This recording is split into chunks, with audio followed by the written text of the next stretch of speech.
Good afternoon.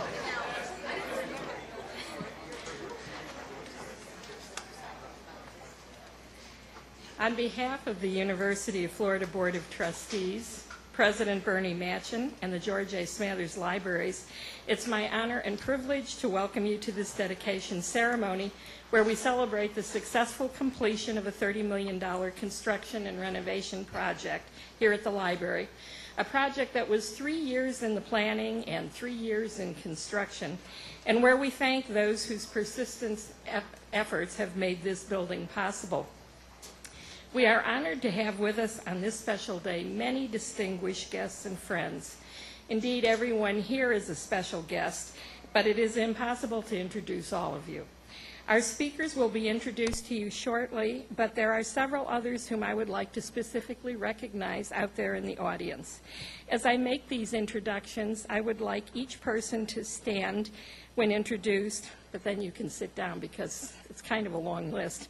But I ask the audience to hold applause until everyone has been introduced. First are the supporters, whose gifts have sustained library programs over the past 2 decades. Let me begin by introducing a representative of a family that has a very special place in our hearts for its sustained and broad support of the libraries. Bruce Smathers is here representing the family of George A. Smathers, after whom the library system is named.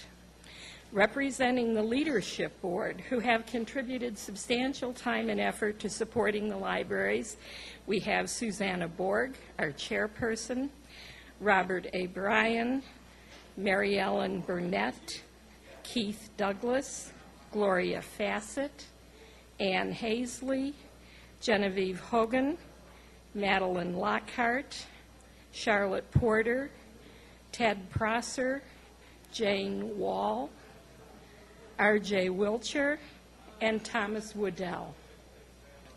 Representing the Athletic Association, which has been contributing annually to the library since the early 90s, and which enabled the libraries to provide electronic access services to students years before our budget caught up to the equipment needs, is Jeremy Foley.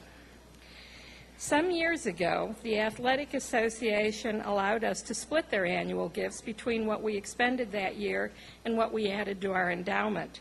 That endowment has now grown to $750,000 and is our second largest.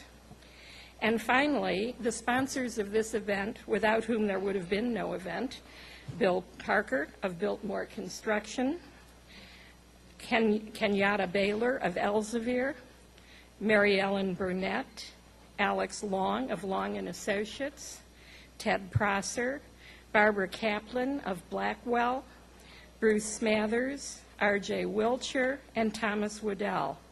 Not represented here are representatives of sponsors from Springer, LexisNexis, United South Bank, and Midstate Incorporated. Please join me in thanking them for their leadership and support.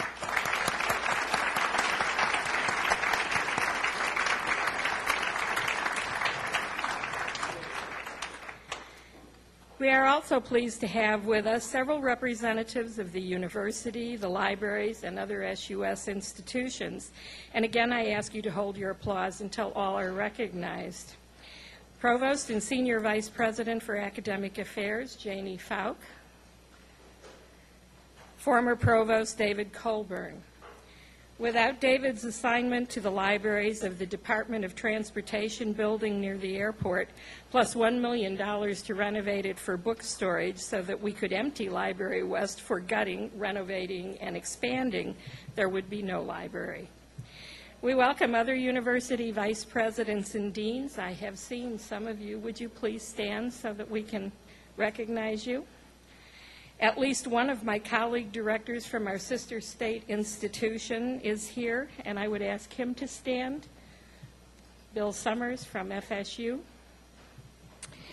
Former interim president Chuck Young was unable to be here, but without his support in pushing the library project to the top of the PICO list, there would have been no library, so I'd like to recognize him in absentia.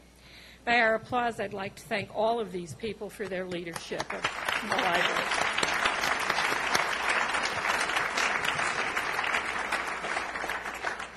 Representing the George A. Smathers Libraries, I would have to say that I'm proud to be a member of one of the finest research library faculty and staff groups anywhere in the country. And I would invite my faculty and staff colleagues of the libraries to stand. They all worked really hard on this building, and they put up with very unpleasant conditions for several years while they were in overcrowded spaces.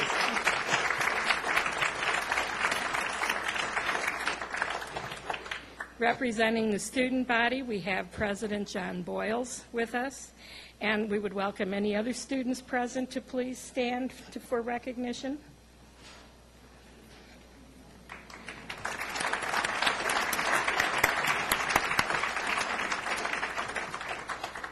The design and construction process was a really complex undertaking, and there were many people who were instrumental in the day-to-day planning and the work on this project. They include university and library employees, as well as architects, designers, consultants, and construction specialists who turned our dreams into this wonderful building. I introduce them now, again asking you to hold your applause until all of the introductions are completed. On the staff of the University of Florida is Bahar Armagani, the UF Senior Project Manager for this project, who coordinated all the players and kept track of the budget. That was not an easy job. Bill Covey, our Director for Support Services, was the library's point person throughout the final phases of construction and the implementation of the new building. John Ingram and Carol Turner, our Directors for Collections and Public Services, respectively, provided excellent research of other library buildings and analysis of proposed designs throughout the planning for the new library facility. Department Chair Lori Driscoll and her staff played a major role in developing the design and layout of the stacks and the public study areas, in addition to overseeing the move of more than 1 million volumes out of the old building and back into the new one. And Department Chair Leilani Freund and her staff are responsible for the design and development of the hugely popular Information Commons on the 3rd floor, which houses about 140 public-use computers and provides high-end computing support for specialized programs. To assist the library staff in moving from vision to reality, we had the skills and assistance of an outstanding team of architects, designers, and contractors. I can only say that we were privileged to work with so many professionals who listened carefully to what we wanted, examined somewhat soberly our resources, and provided us a far more beautiful and functional building than we could have dreamed of. Representing Long & Associates, Alex Long and Paul Portal. Representing RBJ, Carol Ross Barney and Michael Ross.